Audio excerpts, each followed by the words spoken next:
Assalamualaikum warahmatullahi wabarakatuh. Shalom, Om Swastiastu, Namo Buddhaya, dan salam kebajikan. Salam sejahtera untuk kita semua. Perkenalkan, saya Anissa Sekian Hidayah, siswa kelas 9F dari SMP Negeri 34 Makassar, akan menjelaskan beberapa materi IPA. Yang pertama, sistem koordinasi, sistem reproduksi pada manusia, homeostasis, serta tekanan dan listrik. Baik, yang pertama saya akan menjelaskan mengenai sistem koordinasi. Apa itu sistem koordinasi? Sistem koordinasi adalah sistem dalam tubuh kita yang mengatur, mengendalikan, serta mengkoordinasikan seluruh aktivitas dalam tubuh agar bekerja dengan baik. Nah, selanjutnya, sistem saraf terbagi menjadi 3. Yang pertama otak, pusat pengendalian seluruh aktivitas dalam tubuh, sumsum tulang belakang, penghubung otak dengan seluruh tubuh, dan yang ketiga ada saraf tepi, membawa rangsangan indera dari otak ke otot dan dari otak ke otot. Baik, selanjutnya adapun alat-alat indera. Alat indera menerima rangsangan dari lingkungan kita, seperti mata untuk melihat, telinga untuk mendengar, dan hidung untuk mencium, serta lidah untuk mengecap, dan juga ada kulit untuk meraba. Baik, selanjutnya saya akan menjelaskan mengenai hormon, yang dimana hormon adalah zat kimia yang mengatur berbagai proses dalam tubuh kita. Misalnya insulin mengatur kadar gula darah, dan ada adrenalin yang dimana meningkatkan kesiapan tubuh saat stres, dan yang ketiga ada estrogen atau testosteron untuk mengatur fungsi reproduksi. Nah, selanjutnya saya akan menjelaskan mengenai zat adiktif, dimana zat adiktif ini adalah zat yang membuat penggunanya menjadi kecanduan, misalnya nikotin, alkohol, dan narkotika. Berbahaya karena bisa merusak saraf dan organ-organ tubuh kita. Nah, selanjutnya saya akan menjelaskan mengenai sistem reproduksi pada manusia. Nah, apa itu sistem reproduksi pada manusia?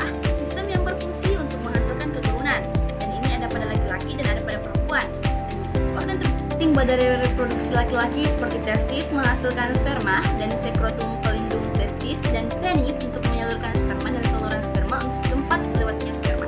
Dan reproduksi pada wanita, yang pertama ada ovarium menghasilkan telur, dan tuba fallopi tempat pembuahan, dan yang ketiga ada rahim tempat berkembangnya janin, dan yang keempat vagina saluran kelahiran.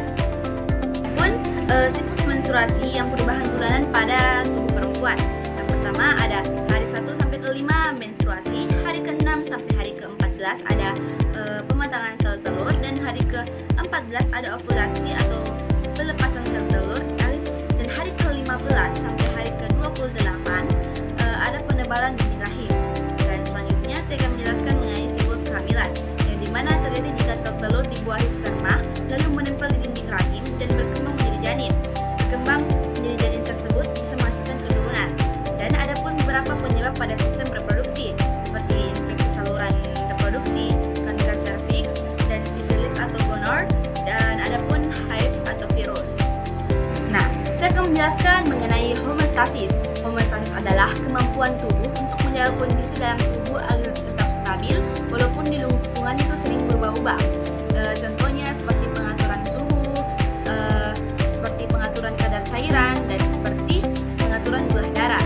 Yang dimana itu pengaturan suhu. Contoh pengaturan suhu itu seperti jika kita panas, tubuh berkeringat untuk mendingin. Sebaliknya, jika dingin, tubuh menggigil untuk memproduksi panas. Nah, apa itu pengaturan kadar cairan? Yang dimana ginjal mengatur banyaknya air yang keluar lewat urin. Dan apa itu pengaturan gula darah? Gula darah adalah hormon insulin untuk menurunkan gula darah, atau hormon glukagon menaikkan gula darah, seperti kebalikannya itu. Dan selebih lengkapnya lagi, homeostasis penting agar organ tubuh tetap bekerja normal. Saya akan menjelaskan mengenai tekanan. Apa itu tekanan? Tekanan adalah gaya persatuan luas permukaan. Atau lebih jelasnya lagi, semakin besar gaya atau semakin kecil luas permukaannya, tekanan semakin besar. Nah, jenis-jenis tekanan itu ada 3. Yang pertama tekanan zat padat, tekanan zat cair, dan tekanan udara. Yang pertama tekanan zat padat. Contohnya